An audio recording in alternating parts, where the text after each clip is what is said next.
السلام عليكم ورحمة الله والصلاة والسلام على رسول الله. مرحبا بكم في عالم سامي هبة. كنتمنى تكونوا بخير وعلى خير وانتم كتشوفوا هاد لا فيديو اللي ان شاء الله غادي نشارك معكم هاد الحلوى ولا هاد الدوازاتي اللي كيجي رائع وكيجي لذيذ بزاف. المذاق ديالو كيجي خطير، والاهم من هذا كما دائما وصفات اللي كتكون سهله وبسيطه والمكونات ديالها كتكون موجوده في كل دار وفي كل كوزينه. هاد الوصفه ان شاء الله نتمنى انكم تجربوها وما تبخلوش انكم تجربوها لوليداتكم ولا لضيافكم، بالاخص مع كويس ديال القهوه ولا كويس ديال لاتيه فلاشيه كتجي رائعه، والاهم انها كتخرج كميه كثيره. غندوز معكم دابا المقادير.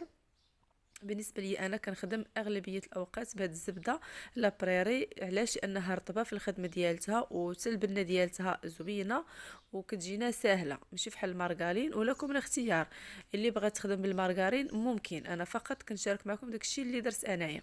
كندير هاد رابعه ديال الزبده، كندير معاها 2 كيسان ديال السكر سنيده ما يكونوش عامرين بزاف، تقريبا كاس قل واحد المعلقه تقريبا. الحلاوه كتبقى على حسب الرغبه، ولكن هاد القياس ديالها راه كيجي هو هذاك القياس، هو هذاك. كنزيد عليها كاس تاع الزيت. انا دائما الكاس كنعبر بالكاس ديال العنبه اللي كيوزن 150 غرام. ما نساوش واحد الطريقه ديال الملحه اللي غتقاد لينا الذوق. غادي ندير واحد الساشيه ديال الفاني، اللي ما عندهاش يمكن ليها تحك واحد قشور ديال حامضه، حتى هي كتجي زوينه في هاد الحلوه هادي. والبيض عندي 3 ديال الحبات ديال البيض متوسطين الحجم، ما يكونوش باردين من الثلاجه، يكونوا مجبودين واحد الساعه قبل. غادا ندير غادا نحط المكونات كلها دفعه واحده، لان هاد الزبده ساهله ما غنحتاجوش نخدموها مع السنيده حتى تذوب ولا حتى تنسجم. كتجينا رطبه، بالاخص دابا في هاد الوقيته ديال البرد كتسهل علينا الخدمه بزاف. كندمج المكونات ديالي كامله وانا كنخلط، كنستمر بالخلط حتى كنحصل على خليط متجانس في الشكل ديال الكريمه. ما كتبقى تبان ليا فيه لا سنيده لا طروفه ديال الزبده لا بيض لا والو، يعني جميع المكونات كينسجموا ليا مع بعضياتهم. ضروري من هذه المرحله قبل ما غادا ندوز المرحله ديال الدقيق. كنستمر بهذه الطريقه هذه. كما كتشوفوا الخليط ديالي راه كيجي كيبان مخفوق مزيان. صافي هنا حصلت على القوام المطلوب. بالنسبه للطحين كيكون عندي من 800 حتى 900 غرام. قبل منها غادا نضيف واحد الكاس ونص حتى لجوج كيسان ديال الكوك يكون رقيق. اي نوع ديال الكوك عندكم تخدموا به في هذه الوصفه. واحد جوج خمارات كنضيفهم هما الاولين.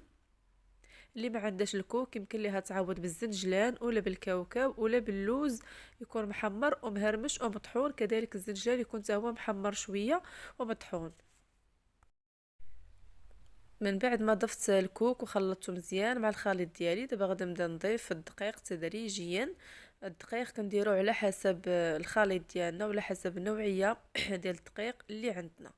ولكن الاهم في هذه الحلوى ما خاصهاش تكون قاصحه نهائيا، ما خاصناش تكون شاربه لينا الدقيق بزاف. قد ما كانت خفيفه وبقات رطبه راها كتجي زوينه وكتجي لذيذه، وملي كطيب الحلوى ديالنا كنحسوا بها خفيفه بزاف وكتجي فيها واحد القرمشه خطيره.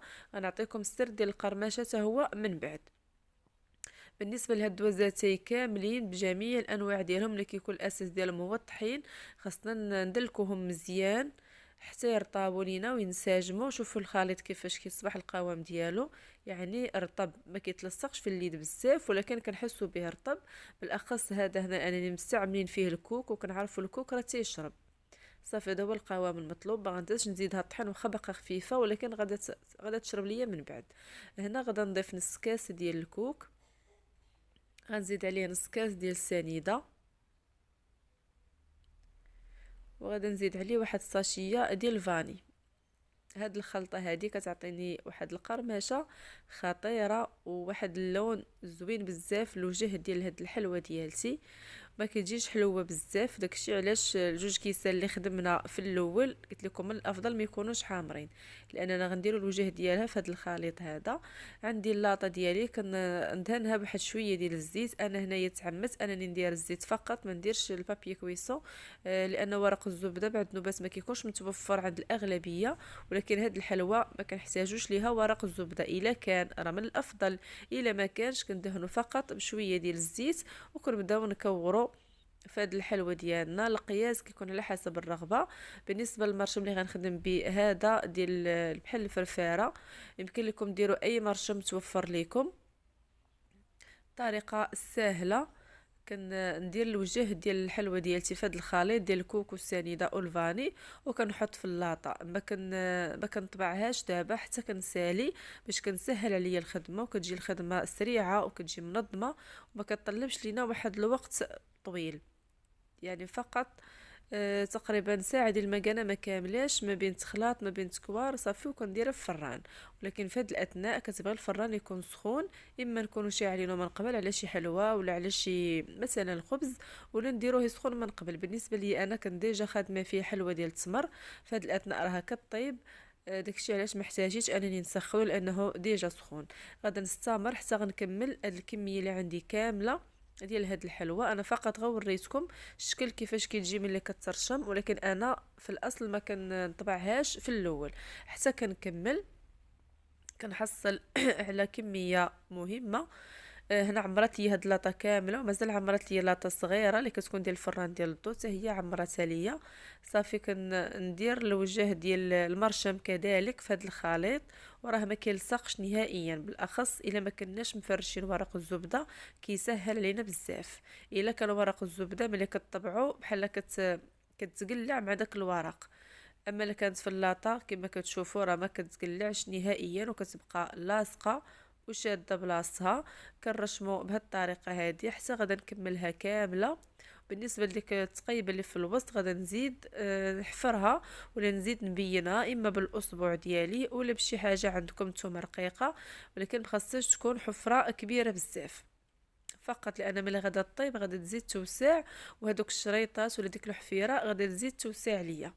انا فقط غادا نغرقها باش ملي نبغي نزينها بالشوكولات تلقى فين غادا نحط الشوكولات ديالي.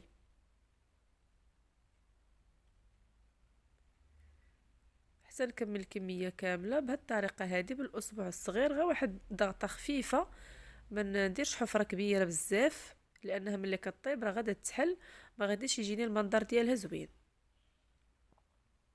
صافي غنكملها كامله، غندخلها الفران العافيه تكون مهيله بحال شكل الصابلي حتى تاخذ اللون ديالها. السر ديال هاد الحلوى ولا هاد ديال دوازاتي ان خصها تكون العافيه مهيله والفران سخون باش تحمر لينا من برا ومن الداخل وتبقى مقرمشه لمده طويله. الا لهبتوها في الفران وجات محمره من برا وبقات بيضه من الداخل، حتى البنه ديالها ما كتجي زوينه والقرمشه ما كتجيش زوينه. انا الحلوى ديال التمر بعد ما خرجتها كتجي رائعه، راه ديجا مشاركه معكم، غنخلي لكم الرابط ديالها في صندوق الوصف اللي بغات تشوف الوصفه. هنا شوفوا راها باقا سخونه، يعني ما قدرتش نقرب لها، غنخليها حتى تبرد تماما. عاد فاش غدا نحيدها من اللاطه، عادش غدا نزينها بالشوكولاط دايب. نتوما غتشوفوا معايا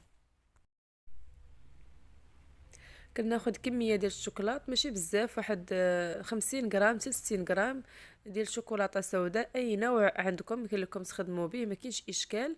كندوبوه في حمام مريم ولا غير في فوق البوطه الكاسرونه عافيه مهيله حتى كيذوب لينا.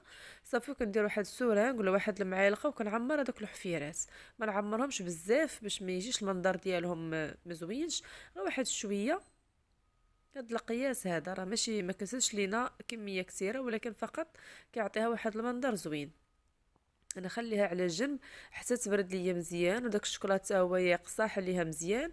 صافي وغادا نقادها في البواطه ديالتي للسيده، كما يمكن لكم تخدموها لوليداتكم ولا لضيافكم، راها كتجي رائعه وكتجي زوينه بزاف.